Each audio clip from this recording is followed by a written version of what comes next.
Ladies and gentlemen, welcome to the Tech Files Dose of Common Sense.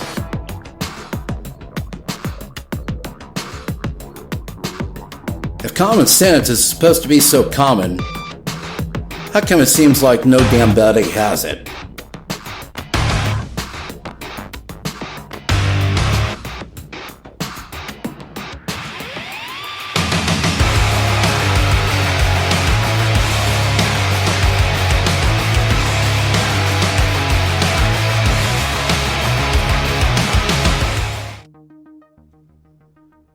And good morning, everybody.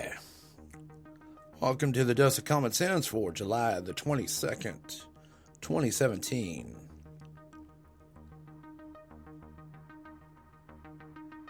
And let's get on with the show. SoundCloud.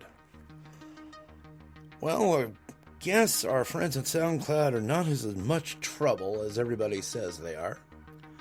Personally, I think half of that's kind of BS, but let's get on with it.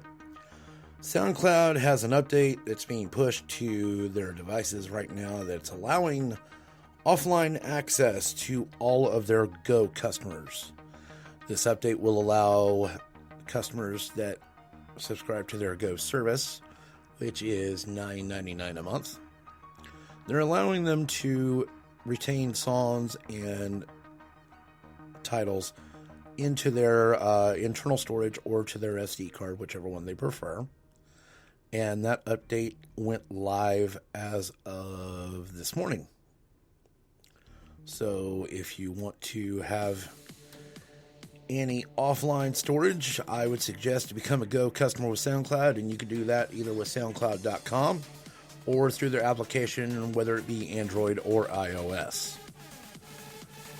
So apparently SoundCloud might have actually been telling the truth when they said they wanted to retain their independent nature. So to all of those who were wishing SoundCloud ill, they may have to wait a little bit while longer. So, c'est la vie. And next up is going to be about Motorola and the new Moto E4. It turns out the Metro PCS might not be the only carrier that is going to carry that particular device. Phone Arena is reporting that the Moto E4 is now available on Sprint and Boost Mobile. Pricing is unknown at this time. All that we know is the device is currently available through both of those carriers. If you have any questions about the story, I will leave a link in the show's description. If you have a question about the phone and the carriers themselves, go to sprint.com or boostmobile.com.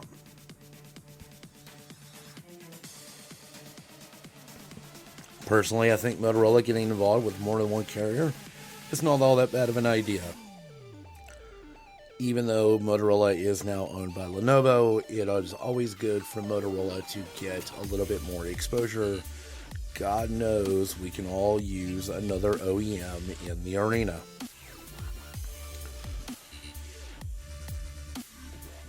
So, speaking of carriers,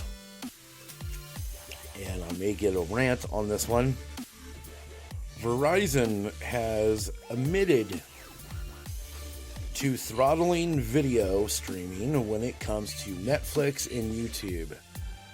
Really, guys, they're saying it is part of a test for optimization of data. Actually, no, the explanation seems like a bunch of BS.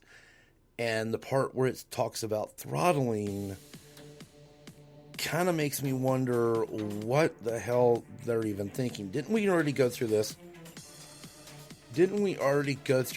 Number one, in the early stages of the net neutrality debate? And then didn't we already go through this with another carrier or two when it came to using either binge on data or another optimization service?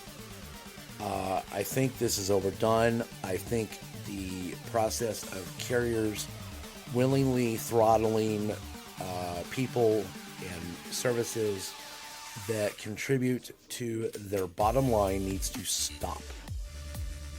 We went through this with Netflix and AT&T. We went through this with Netflix and Verizon Wireless.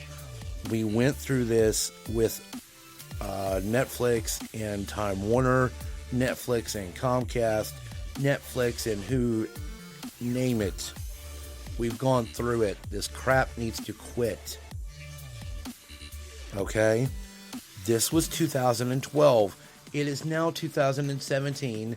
And even though we might have someone in political office who tends to want to go back to the 1970s, I don't think that we need to have data services going to the same level.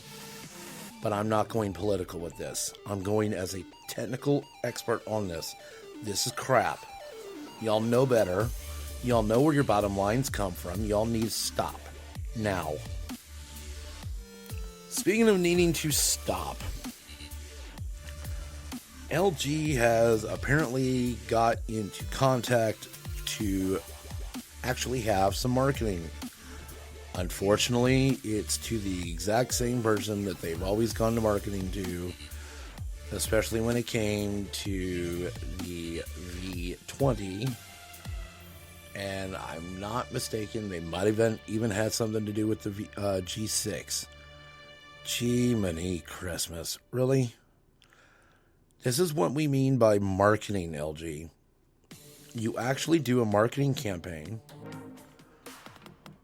that involves multiple people with multiple commercials, not only over radio, but also over television and print ads. And they need to do this continuously. You do not have somebody that's in advertising that does this for one or two radio spots and some stupid crap on television for one or two spots at one or two times. Okay, this is where I say for all the devices that LG has come out with, they really need to just go ahead and finish that big boy attitude and just go all out. Because LG, in case you're missing it, Samsung is whipping your tail across the schoolyard. They've done it for 4 years. Okay? It started with the Galaxy S3. Actually, it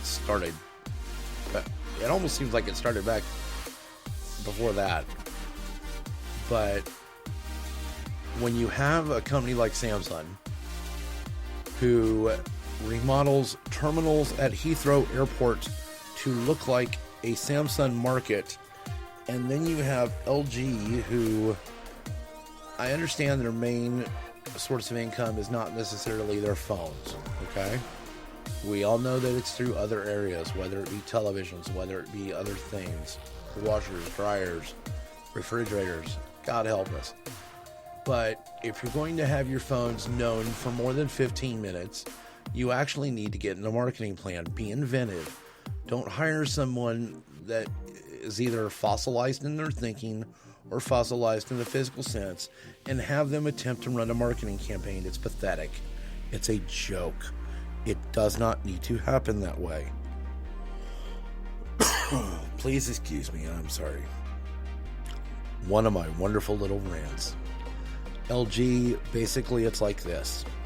If you want anyone to pay attention to your products for more than 5 minutes, you need to have a marketing campaign that ranks up higher than 3 on a scale from 1 to 10. Wake up. Anyway, they have contacted somebody. You'll have to excuse me on this one. The link is a little bit messed up. We had some technical difficulties before we came on the air, folks. This is actually Blue Yeti number 3 in the last week. So, Pocket Now has put out the article. LG has hired... give me 1 second here, guys. We're still having technical issues a little bit. Joseph Gordon-Levitt. Yes, we've heard him before. Yes, this is the third year in a row. Give me a break. This did not work for the last devices that he's pushed. His hit record production firm needs to be taken down a notch or two. LG, Please tell me you are not going to waste money on this. This is nuts. This is not necessary. If you want your V30 to become known, give it to people that are actually going to use it. Please. Oh, this is grand. Okay. It's about the artistic impulse that guides the person behind the camera before he hit the record button. I believe everyone has these artistic impulses. You don't. Everyone has a unique creative perspective. It don't seem like you do. Everyone can get involved with this project. Okay, I'm going to get involved with this project, and the very first thing I'm going to say is take it away from your firm. You suck. Sorry. Hit Record also created ads for the LG V10. That's why they didn't get noticed. And the V20. That's why they didn't get noticed either.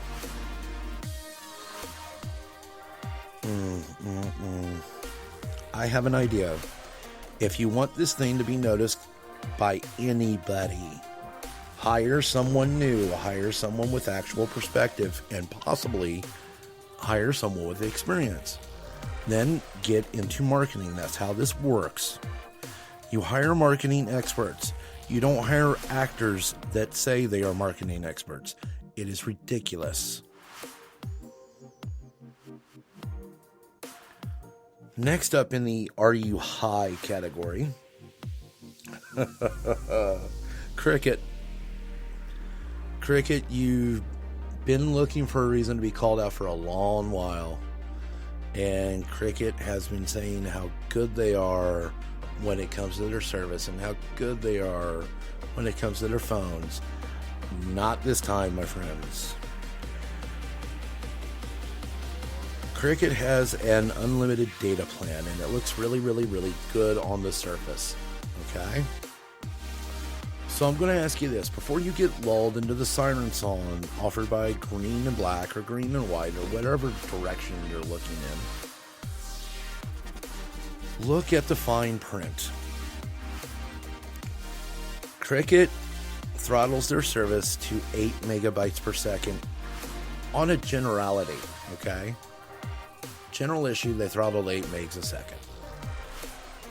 They also reduce video streaming to 3 megabytes per second. That's pathetic. You need a minimum of 3 to 5 for video streaming to even work. Why you're doing this, I have no idea, Cricket, but apparently you are. And we all have proof. We all have had lots of proof. And then you're going to reduce music streaming to 1.5 megabytes per second. Actually, correction on that, it's not just music. The lowest they can throttle someone is 1.5 megabytes per second. And you think it's a joke? Wait until you get to their 22 gigabyte threshold.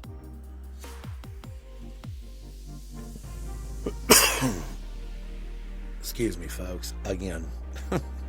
Allergies do not treat you well here in Central Texas.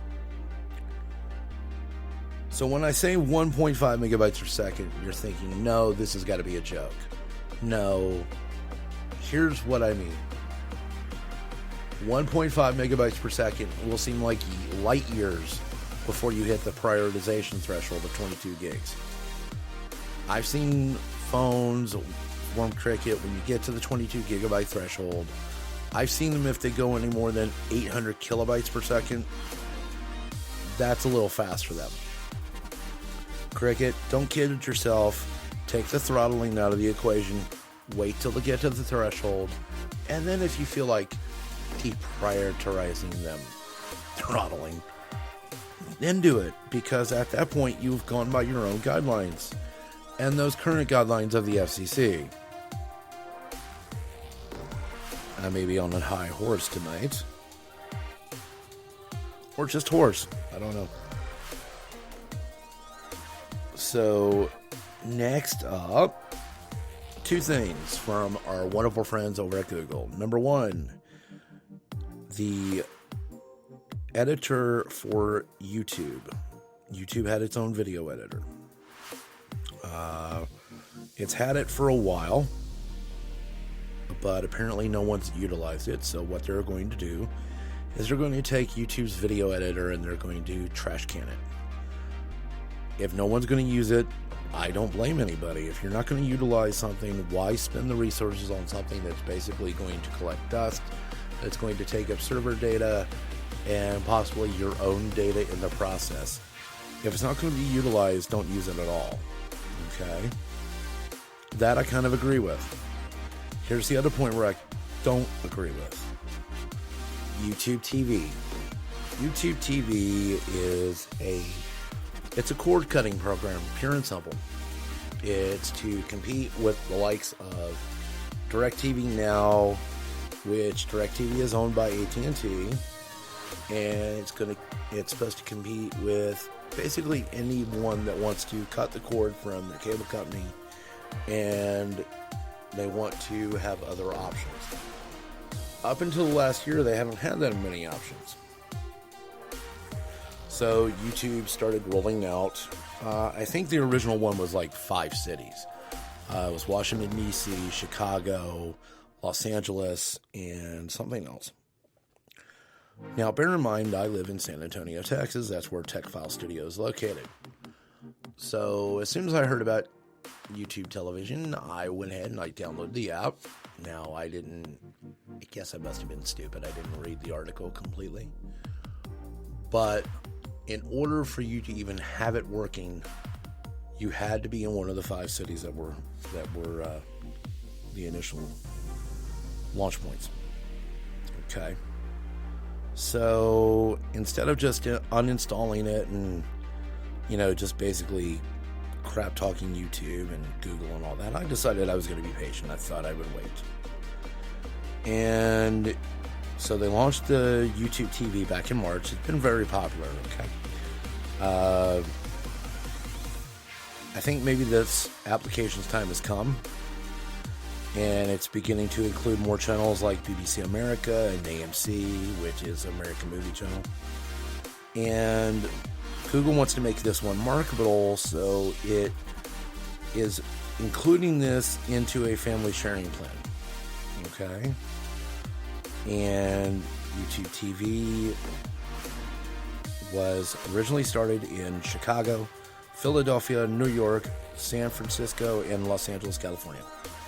Okay, YouTube has decided to add 10 cities to this, which would be Atlanta, Georgia, Charlotte, North Carolina, or Charlotte, South Carolina, excuse me, Dallas, Fort Worth, Texas, Detroit, Michigan, Houston, Texas, Miami, Fort Lauderdale, Minneapolis, St. Paul, Orlando, Daytona Beach, Melbourne, Phoenix, Arizona, and of course, Washington, D.C. I think Washington, D.C. has been that way the entire time. Here's what you can do. If you live in any one of those areas, go to YouTube TV or go to Google Play, download YouTube TV. You get to enjoy live streaming from networks such as NBC, Fox, CBS, ABC on any one of your phones. It also comes with a cloud DVR. It has no limits on storage, and it's $35 a month. You can cancel the service anytime as long as you don't have a contract or an agreement. Each subscription per household allows 6 accounts, and ironically enough, it's the exact same thing that YouTube Red or Google All Access, the Family Pass, would give you. Okay? My personal opinion on this is you need to just go ahead and you need to launch it national. I think that you have given this thing enough of a beta test, or at least launch it national shortly. You've given it enough of a beta test that you know the system works and you know it's popular. Go ahead and launch it nationally and just make the original networks accessible at first. If you can't, that's fine. Just launch it. Give them the channels you can give them right now, and then just incremental additions. Okay? It's not that big of an issue. God knows we've seen lesser companies and lesser applications do the same thing. It's not really that difficult. I don't know why they're making it that. But C'est la vie. We'll see what happens there. If you're interested in the YouTube television, go to Google Play and download it if you happen to be in one of those cities. If you are interested in the story, the link will be in the show's description. If you have questions or comments on any of this at all, go to show@TechFilesMedia. That's SHOW at TechFilesMedia. TechFilesMedia.com. You can tweet me at TechFiles or TechFilesMedia. That is on Twitter. That is also on Instagram. Questions or comments would be available. I'll answer them. Why not? If you would like to keep up with the show as to whenever we publish, follow, subscribe, comment, and rank on the podcatchers that you are hearing me from. We are available on iHeartRadio, Google Play Music. We are also available on Apple Podcasts, Stitcher.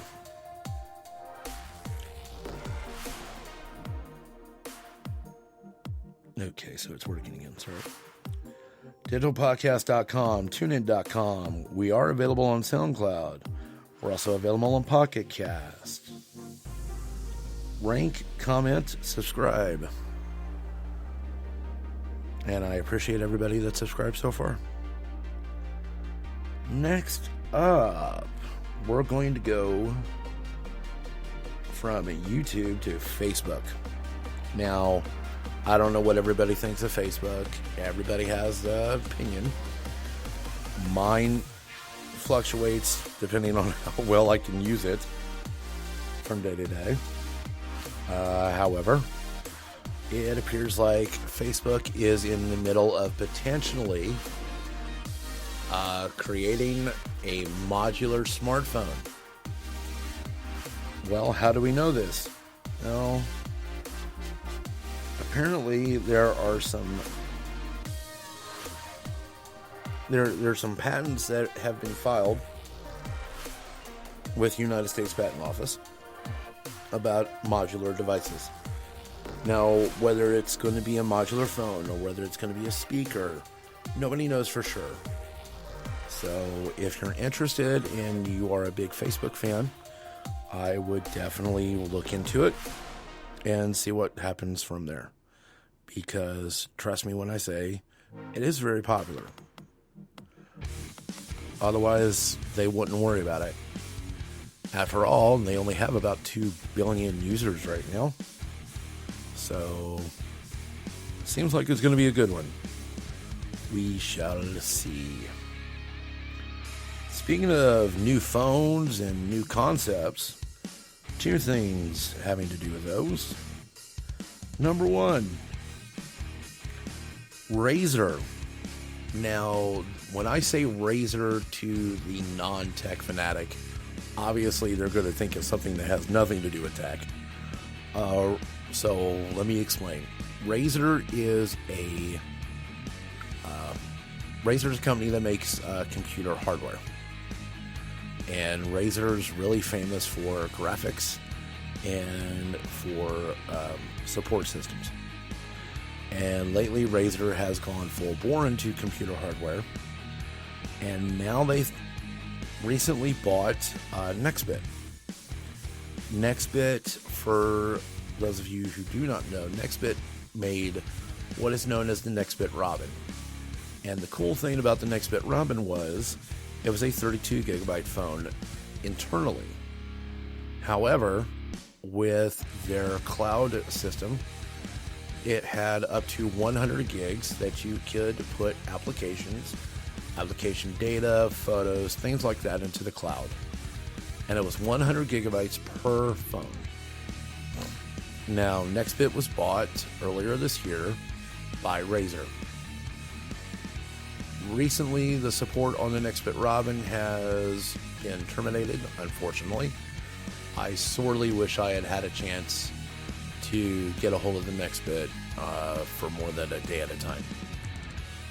But, however, Razer has contemplated, and now that at least seems to be they're in the full bore stages of constructing a phone, and their focus happens to be the gamer. I'm actually very excited for this because I personally use games such as Real Racing 3, Need for Speed,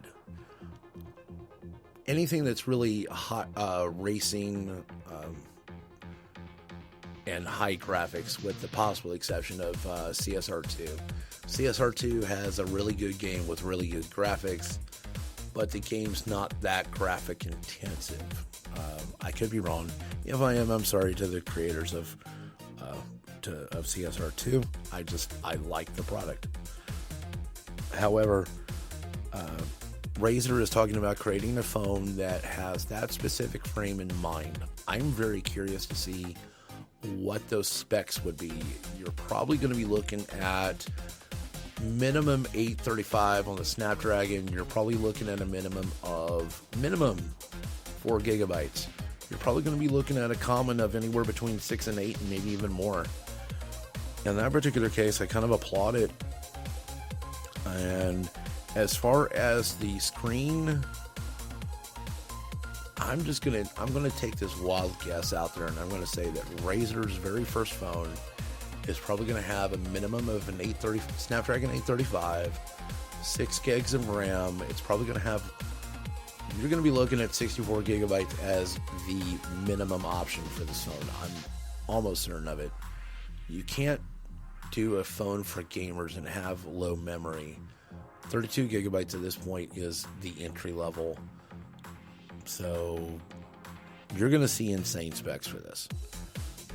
Like I said, Snapdragon 835, minimum 6 gigs. I'm going to say maximum, you might go as high as 8 to 10. And if you go 10 gigabytes of RAM, you're going to rival most high-end computers, which is probably exactly what they intend to do. I'm going to say the screen on this supposed Razer phone, and I'm going to get hypothetical for a minute, I'm going to say it's going to go 4K. Remember the Z5, the phone that everything was, the UI couldn't go to 4K, but it would play 4K games and 4K video if it was capable of rendering that.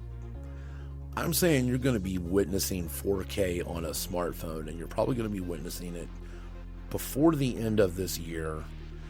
And I'm going to say also that it's going to have a 4K display, or it's going to have very, very close to it.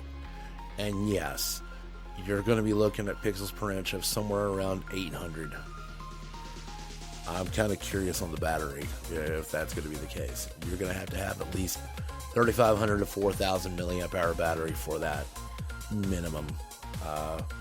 5,000 milliamp hour battery probably is going to be the closest thing you're going to be getting to it. So that's just my particular thought on it. But we'll see what happens later this year. Hopefully that will go through. So we shall see. And it looks like Razer's going to have an IPO very shortly for that as well. So they can do something very, very good for the smartphone industry. I just hope that they do it in relatively short order. And the other phone that has to do with is, of course, the Essential Phone. The Essential Phone's launch does appear to be imminent as of this moment. They are having contacts with multiple governments and multiple agencies and multiple carriers internationally as to what they're going to be released on. The issue being this: it takes time to set up what carriers you're going to be going with. So that could have to do with the whole delay of the Essential Phone. And Andy Rubin, just to make sure that everyone is listening, Andy Rubin is sending emails to pretty much all of respective buyers and anybody who made a deposit on this phone, and he's just asking them to wait a few more weeks. Actually, I kind of understand it. Apparently, when you go through a marketing head and a communications head or a vice president of communications, however you want to call it. That probably had to do for very good reasons. So, I don't know. I'm kind of looking to this I'm looking forward to the Essential phone. I want to see if it has everything essential to make it a good product. Let's see what marketing does along the way. Hopefully they don't do a train wreck and we end up having to search for the marketing in the Atlantic Ocean somewhere. And next up is going to be, of course, the iPhone 8. Now, you're talking about an iPhone 8 launch in September, which makes perfect sense because that's usually the time they launch the iPhones anyway. What is not so astounding to me, but is apparently astounding to everybody else, that you're going to look at an iPhone that is going to break the $1,000 barrier for the very first time. No, that is not the very first time that the iPhone has broken the $1,000 barrier. It might be the first time that it's broken the $1,000 barrier on a technically lower end iPhone. But as you recall, the iPhone 7 Plus and the iPhone 6 Plus broke the $1,000 barrier with the higher end memory capacity, which we all knew. And I read this quote from Woz, and I died laughing. People are not going to mind paying that much for the iPhone because it's a safe bet. Here's where I disagree with you, Woz. People are going to go with the phone company that they're comfortable with because they're going to feel like it's a safe bet. People are going to go with Samsung because they're going to feel like it's a safe bet. People are going to go with LG because they're going to feel like it's a safe bet. People are going to go with the iPhone, yes, because they feel like it's a safe bet. You want to know why? Here's my reasoning why, and this is not going to be a foreign concept. We are into the 9th iteration of a phone and an operating system that has proven itself over the course of time. This is what gives you the room to say this then.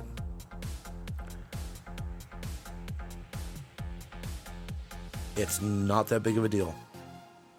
If they're comfortable with the phone, they're going to pay whatever it costs to have the phone and whatever it costs to have that peace of mind.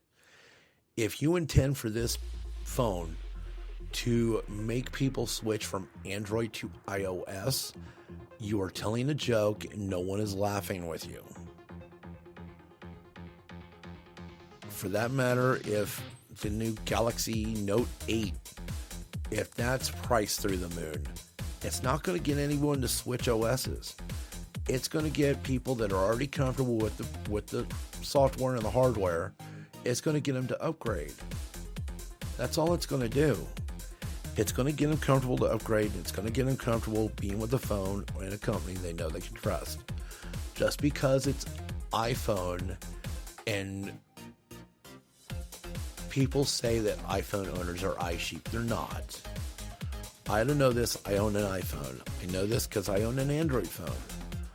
I'm not hellbound by any OS. I have both of them.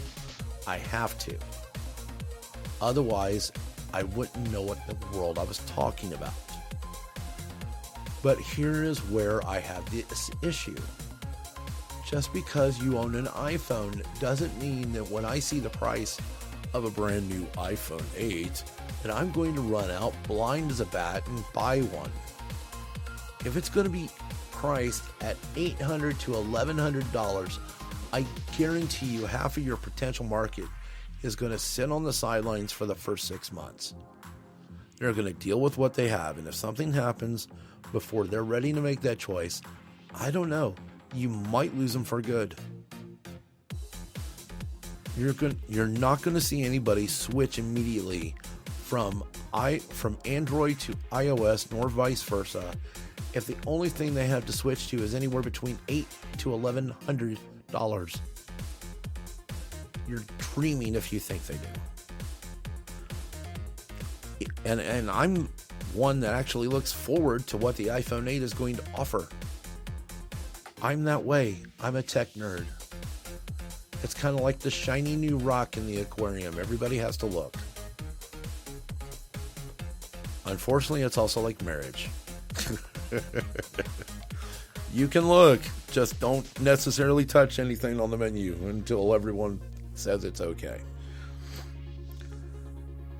Ladies and gentlemen, boys and girls, that is going to conclude this episode for July 22nd, 2017. This is the Dose of Common Sense. We can be found on Google Play Music, Apple Podcasts, Stitcher, iHeartRadio, digitalpodcast.com, tunein.com, SoundCloud, Pocketcast, and of course, none of this would be possible without our hosting services at Spreaker. Thank you, Spreaker. Anybody has any questions, comments, or opinions, contact me at show@techfilesmedia.com. You can follow me on Twitter and Instagram at TechFiles or at TechFilesMedia. Subscribe to the podcast, comment, rank, do whatever you need to do to support this program in any way you can. It will be vastly appreciated. Thank you for listening to The Dose of Common Sense. This is Ed reporting from TechFile Studios in San Antonio. And we will catch you all Monday night, Tuesday morning. Stay classy, everybody. Take care.